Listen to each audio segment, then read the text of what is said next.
Hello guys, ఈ వీడియోలో మనం హనుమాన్ రివ్యూ అలాగే జెన్యూన్గా రివ్యూ చెప్తాను. అండ్ సో ప్రతి ఒక్కరు లైక్ అండ్ సబ్స్క్రైబ్ చేసుకోండి. ఈ వీడియోలో పూర్తిగా హనుమాన్ మూవీ స్టోరీ ఏంటో అలాగే మూవీకి వెళ్ళొచ్చో లేదో అనేది కూడా ఈ వీడియోలో పూర్తిగా చెప్తాను. ఫస్ట్ ఈ మూవీ ఆదిపురుష్ మూవీతో కంపేర్ చేసినప్పుడు ఏంటో చిన్న సినిమాని అంత పెద్ద సినిమాతో కంపేర్ చేస్తున్నారు అన్నారు. ఆ తర్వాత టీజర్ వచ్చిన తర్వాత అందరు ఫ్యూజులు ఎగిరిపోయినాయి అనే చెప్పాలి. ఆ తర్వాత ఆదిపురుష్ సినిమాలో విఎఫ్ఎక్స్ మరీ వరస్ట్గా ఉండడం వలన ఇంకా అందరూ హనుమాన్ మూవీపై హైప్ అలా పెరిగిపోయింది ఆదిపురుష్ మూవీ వలన.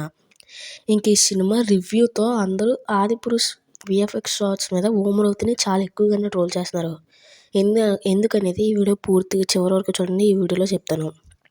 ఫస్ట్ ఈ మూవీ రివ్యూ ఏంటంటే, ఈ మూవీలో ఒక చిన్న పిల్లాడు, ఏమీ తెలియని అమాయకుడు ఆడే హీరో తేజ సజ్జు అనమాట. ఇంకొకడు సూపర్ హ్యాండ్ స్పైడర్ మ్యాన్ లాగా సూపర్ పవర్స్ రావాలి, సూట్లోనే కాదు నరాల్లో ఉండాలని ఇంకొకడు విలన్ ట్రై చేస్తాడనమాట. అలా పవర్స్ అనేవి హీరోకి అనుకోకుండా వస్తాయి. ఇది ఎలా జరిగిందనే దాని గురించి మూవీ స్టోరీ సింపుల్గా చెప్పాలంటే. ఈ సినిమాలో విఎఫ్ఎక్స్ షాట్స్ కూడా వేరే లెవెల్, ప్రతి ఒక్కరికి కామెడీ కూడా సూపర్గా అదిరిందని అందరూ చెప్తున్నారు. కావాలంటే మీరు వేరే ఛానల్లోకి కూడా వెళ్ళండి, ప్రతి ఒక్కరూ హనుమాన్ మూవీ బాగుందనే చెప్తారు.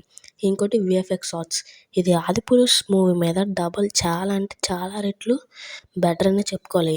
నిజంగా విఎఫ్ఎక్స్ విషయంలో ఏమాత్రం లేదు. ఈ హనుమాన్ మూవీ చూసి బాలీవుడ్ వాళ్ళు నిజంగానే ఏడుపు రావాలి, అంతలా తీశాడు ప్రశాంత్ వర్మ. చాలా అంటే చాలా క్లారిటీగా తీశాడు. ఈ వీడియో నచ్చితే లైక్ అండ్ సబ్స్క్రైబ్ చేయండి, ప్లీజ్ లైక్ చేయండి చాలు.